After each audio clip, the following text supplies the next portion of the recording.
Have you ever noticed that when you try to compensate for a problem that happened several years ago, you realize you may have ended up scratching a lot of backs for no reason? Well, that's what Clyde found out in the episode I'm going to talk about today. So join me as I, SteamTeamRedubUK, CC Trainor-Ling, bring you another retro review from past seasons of The Loud House. Cue the intro!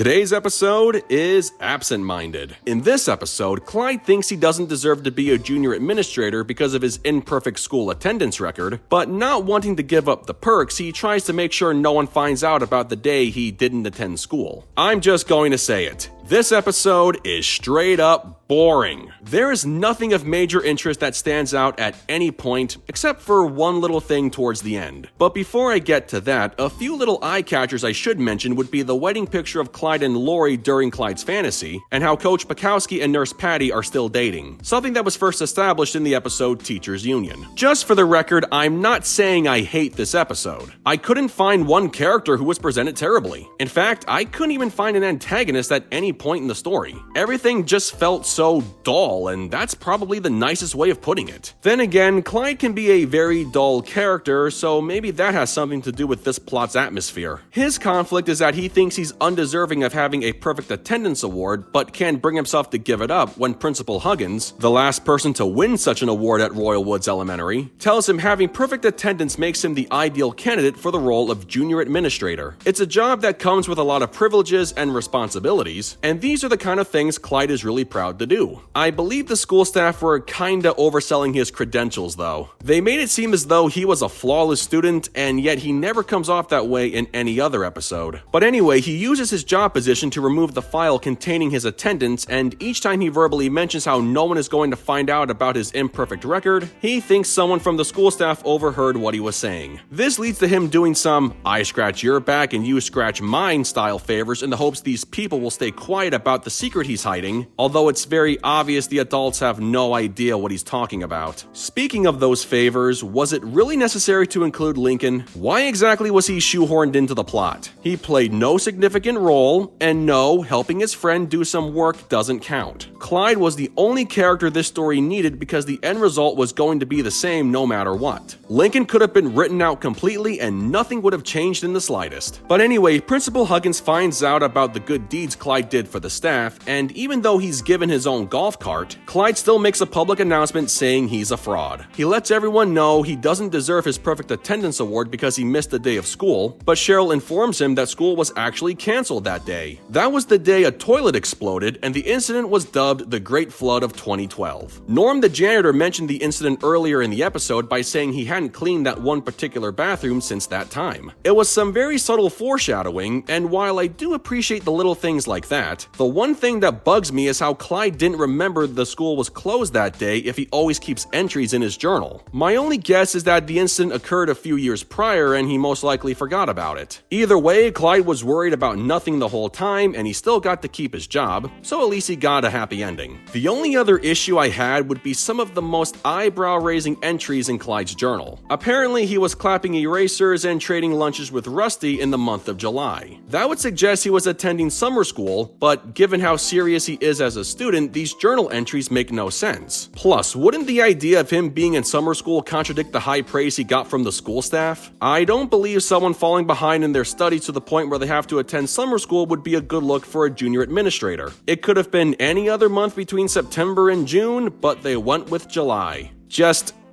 whatever. Overall, there's really nothing more I can say without having to repeat this entire review. This episode is just boring from beginning to end. Clyde thought he was a phony for having an award and job he felt he didn't deserve. Lincoln was useless. Nothing spontaneous or engaging ever happens. And the only thing I appreciated was the foreshadowing regarding the Great Flood of 2012 that led to the big plot twist. Outside of that, it's a very skippable episode, and unless you're a big fan of Clyde, you're not really missing out on anything here. With that that said, I give Absent-Minded a 5 out of 10. Well folks, that concludes my review of Absent-Minded. So I gotta ask, what did you guys think of this episode? Sound off in the comments below, and be sure to click that subscribe button for more Loud House related content. That's going to do it for me. I'll catch you guys for the next video, but until then, this is SteamTeamRedubUK, CC Trainor-Ling, signing off. Peace out, home slices.